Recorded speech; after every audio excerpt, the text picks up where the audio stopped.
Takže na začiatok si pripravíme prúty 8 kuskov, ktoré by mali dĺžku okolo tých 40 cm, záleží to už od veľkosti košíka, ale treba počítať s tým, že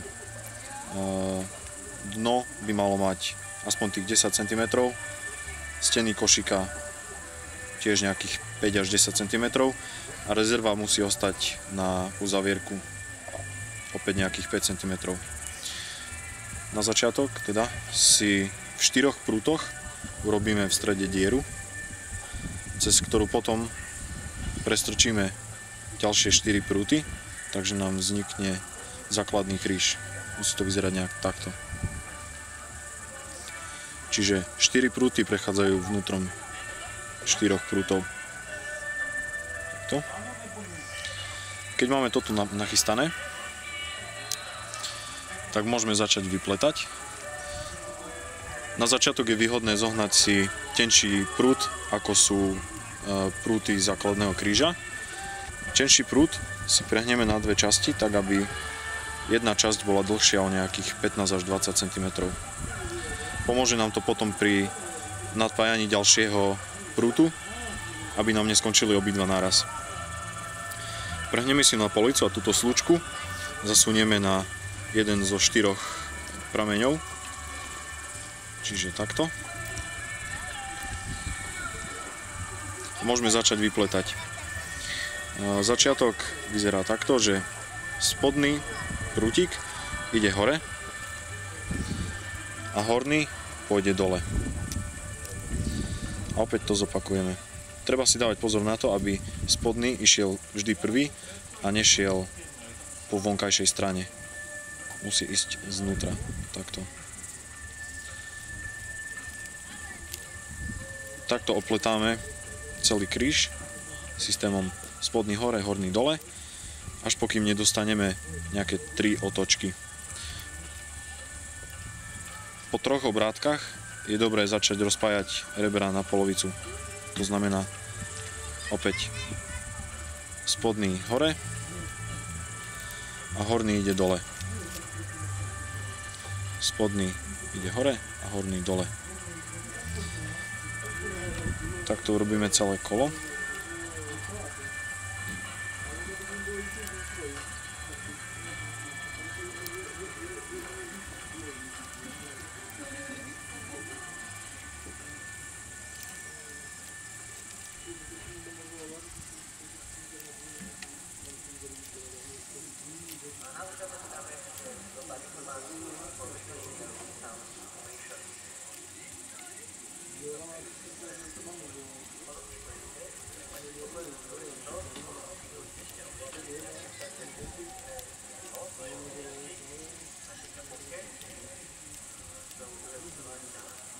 Pokiaľ máme celý kruh otočený a máme rozdelené rebra na dve, tak môžeme začať rozdeľovať ich samostatne. Takže pôjde spodná hore, ale už cez jedno. A opäť horná ide dole, opäť cez jedno. A pokračujeme celé kolo.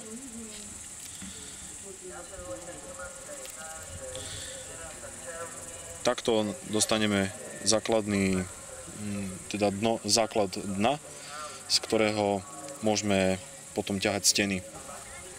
Ak máme dno hotové, steny sa ťahajú spôsobom takým, že treba ich nechať dostatočne namočiť, aby pri ohýbaní dovnútra nepraskli. Uzlík je stále rovnaký. To znamená, že spodný ide hore a horný ide dole. Vzor musí vyzerať asi takto. Musí sa to krížovať, že zo spodu ide hore a z hora ide dole. Po spodu opäť hore a opäť dole. To, ako chceme tvarovať košík, záleží len na nás. Ak sa rebra ťahajú do vonkajšej strany, tak sa košík bude rozširovať. Ak ich budeme tlačiť dovnútra, tak sa bude naopak zužovať. Na záver, potom, ak máme steny a dno hotové, tak sa robí závierka. To znamená, robí sa z dvoch dôvodov. Jednak, aby sa nám košík nerozpletal, pretože teraz sa to môže kedykoľvek vyťahnuť. A jednak slúži to ako ozdoba toho vrchného lemu. Jedna z najjednoduchších zavierok pre začiatočníkov je urobiť ju cez jedno, teda popred jedno a dovnútra. A opäť zoberieme ďalšie, popred jedno a dovnútra. Takto obídeme celé kolo a zvyšné prúty znútra odstrihneme. Treba to poriadne pozatláčať a košík môže byť hotový. Tak vám teda prajem veľa zdaru a nervov pri pletení vašich košíkov. Nech vám to ide a nezabudnite, že tradícia musí ostať. Takže veľa šťastia.